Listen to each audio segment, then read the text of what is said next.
Welcome to another episode of Ruhama, or what is the name of this? Honey Bunches of Notes. Certain clips over time that I just turn on the iPad and I just talk to it. I have this folder that I call From the Realest Person I Know, and it's basically stuff that I need to hear at that moment or later on, or just random thoughts that I have. None of them I feel like were long enough to make their own videos, but I feel like putting them together is cute to see. I called it the almanac. I hope you guys enjoy.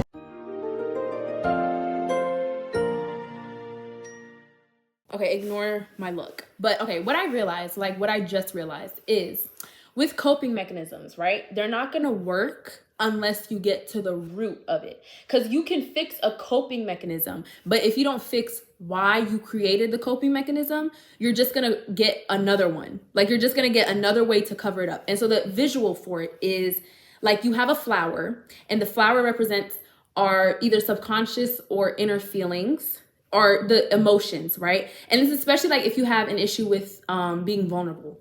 So you have the flower, and the coping mechanism is like, let's say you put a shield around the flower and you think this is gonna protect it from like the rain, from the storm. No one's gonna steal it because the shield is so strong. But the shield is also covering this flower from getting sunlight, nourishment. You're not watering it. You're not helping the flower itself. You just think you're protecting it. So then by the time later on in life and you finally want to let go of the coping mechanisms and you finally want to work on yourself, but you don't work on the root, right? You can get the shield off, right? You're strong enough to do that. You put the work in, but you're breaking off the shield thinking that you're going to the same bright and healthy flower. But if you haven't been looking at it, watering it, taking care of it, by the time you take the shield off, it's decay. It's a dying flower. And if you refuse to work on it because you're like, oh, it's done, like nothing's gonna help it, now you still want to just put on another shield because it's like, oh, I can't do anything with this flower. Now you have another shield. If a person goes from alcoholic and they figure out how to stop drinking, but they don't figure out why they started drinking to begin with, now they go from being a alcoholic to a workaholic. You know, it'll always be something else unless once you figure out how to let go of the shield, right? And now you put the walls down. Then you see the decaying flower and you work, because it's going to be a long time and a lot of effort to work on preserving that flower. Not just preserving it anymore, because that's what you were doing the first time. This time, putting effort and watering it and giving it nourishment to grow. Then you get to a point where now you don't have to put as much work into the flower. You still have to work on it, and that's like a daily thing. But you know that the flower now has enough strength to grow a little bit on its own. Do you know what I mean? And without a shield now. No coping mechanisms, only healthy ways of growing. It reminds me of, in biology, two flowers growing next to each other. Or like a tree or whatever. Let's say two trees growing next to each other, and one of them is growing a little faster, but now it's also growing over the other one. Now the other one is like, it's not getting as much sunlight. The one that's not getting as much nourishment, it'll grow a different way, but eventually to get to that same nourishment. When you get to a point of healing, of like healthy ways of living life and self-care, when you have an obstacle, being healthy. That was a lot, but I feel like it was very important. Thank you. That ruhama, like, she definitely, like, she knew what she wanted, man. Like, she said, I want to do this YouTube stuff. I'm going to do this YouTube stuff. And then even, like, personality-wise, I was comfortable with myself, duh. But you could just, or I could just tell. It's like what I talked about, like, in my first sit-down video, how to stop caring about what people think. Like, I was caring. Oh, I hope this is, like, cool to say, or I hope this is da-da-da.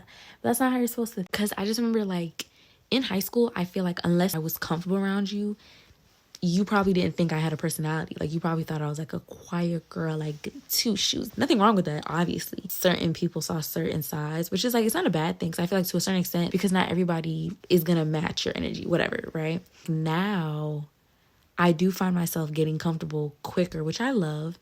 And like, I guess also like, you got to consider, obviously things are going to be different when you're first talking to a camera compared to like now. Like, even like editing, I was like, oh, like I still edit like that kind of, but like it's like more refined a little bit. I don't know, it's cute. It was just cute to like look back. What if little Ruhama watched a video of future Ruhama? Like, what would she think? Is that bad to care about what your younger self? No, because it's your younger self.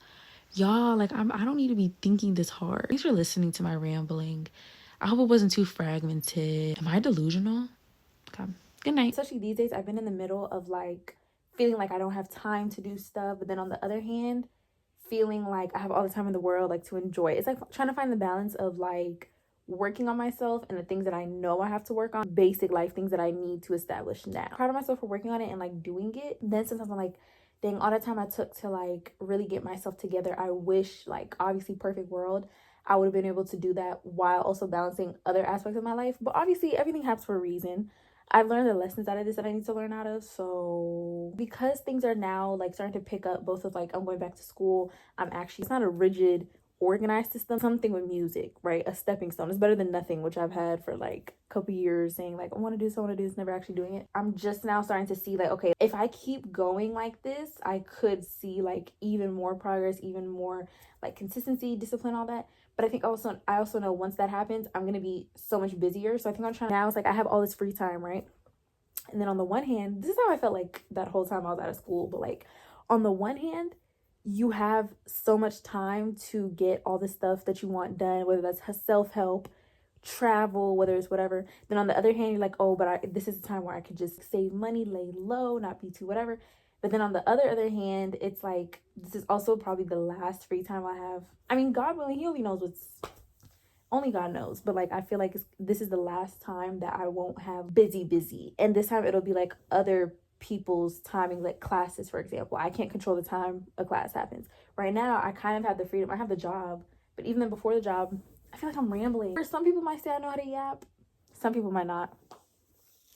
But then it's like, no, like, what do I think? I think I can yap. I want to get better at just talking and not like afterwards feeling like, damn, like I should have said this. Or like, oh, like this is something I could have added. Like, I just want to say all my thoughts at once. Be proud of what I'm saying. Obviously, it takes thought into what you're saying first. But yeah, y'all, that's me. I feel like I'm in a little in between. Like, I feel like stuff is happening. Even like, and not even like stuff is happening. Like, it doesn't even necessarily have to mean my YouTube career is, it's not that. It's like also like stuff is happening as far as like with school. I feel good about going back to school right now, right? Like, I feel good about like really pursuing medicine this time, you know what I mean?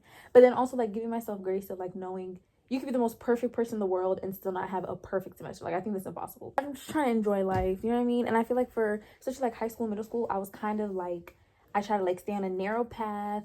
Like, I was outgoing, like I was fun, you know what I mean? But like, I feel like there's certain stuff that's like, I wish I could have just not cared about like school just for one night on a weekend or something. I enjoyed my childhood, obviously, but at the same time, it's like there's certain stuff I wish I was a little more lenient with myself on. But then also looking back, it's like that probably saved me from a lot of situations too. So it's always like hand in hand.